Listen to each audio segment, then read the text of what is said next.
হরে Krishna everyone, good morning. আশা করি তোমরা সবাই খুব ভালো আছো, সুস্থ আছো। এটা হলো আমাদের এখানে সকালের পরিবেশ। দেখো কি সুন্দর, এখন সূর্য দেবতা উঠতেছে, মানে সূর্য উদয় হচ্ছে। তো চলো আজকের ব্লগটা এখান থেকে শুরু করা যাক।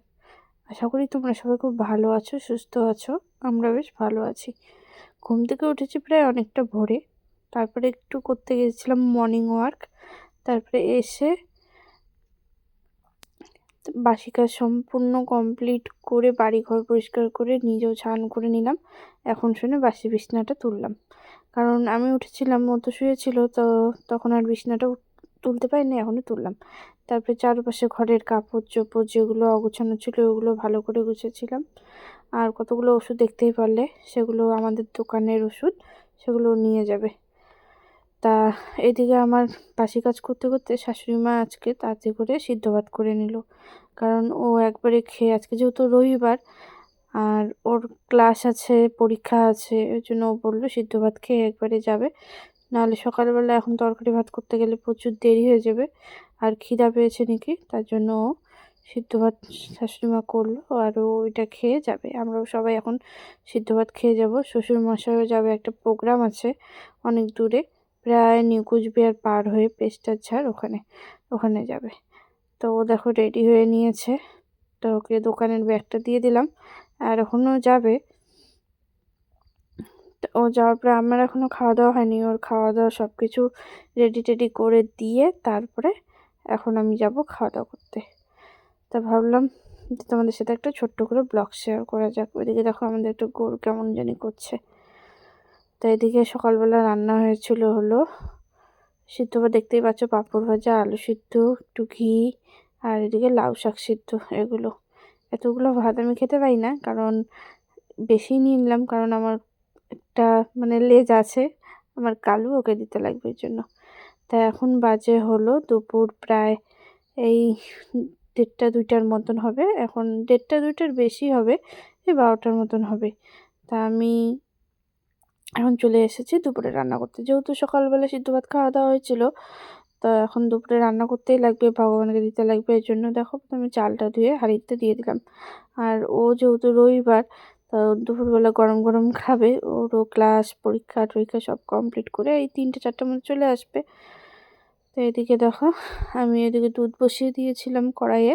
আজকে বানাবো হলো ফুলকপি দিয়ে পনির আলুর রসা। আর দুধ ছিল আমাদের এই বাড়ির গায়ের দুধ, নিজস্ব।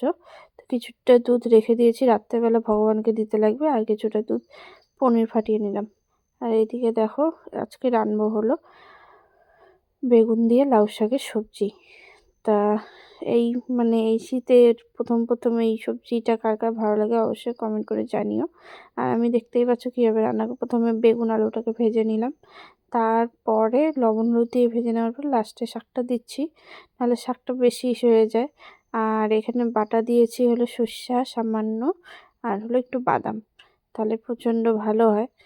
আর আমার এই অবস্থা আছে, মানে গ্যাসে রান্না করতে করতে যদি চারপাশে কিছু পড়ে আমার অসহ্য লাগে, বারবার করে মুছি, আর এর জন্য আমি ছ্যাঁকও খাই প্রচুর। তো আমার লাউ শাক কমপ্লিট হয়ে গেছে, আর এখন দেখো পনিরগুলো ভেজে নিচ্ছি। তো পরিষ্কার পরিচ্ছন্ন করে থাকতেই ভালো লাগে, কারণ বারবার মনে করে তেল টেল এদিকে ওদিকে পড়লে মানে আমার কেমন জানি লাগে। তাই রান্নাবান্না করে আবার ভগবানকে ভোগ দিতে লাগবে।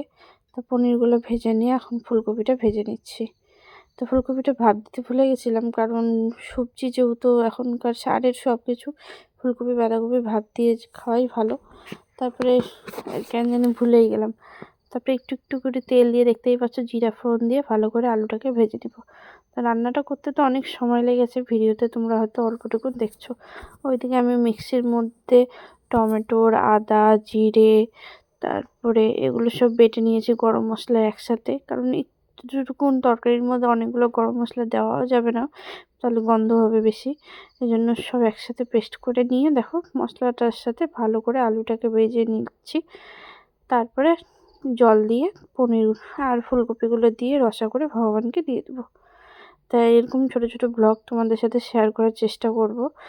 ব্লগটা যদি আমার আজকের ব্লগটা যদি তোমার ভালো লাগে, অবশ্যই সবাই লাইক করো, কমেন্ট করো, আর তোমাদের কমেন্টের অপেক্ষায় থাকবো। হরে কৃষ্ণা।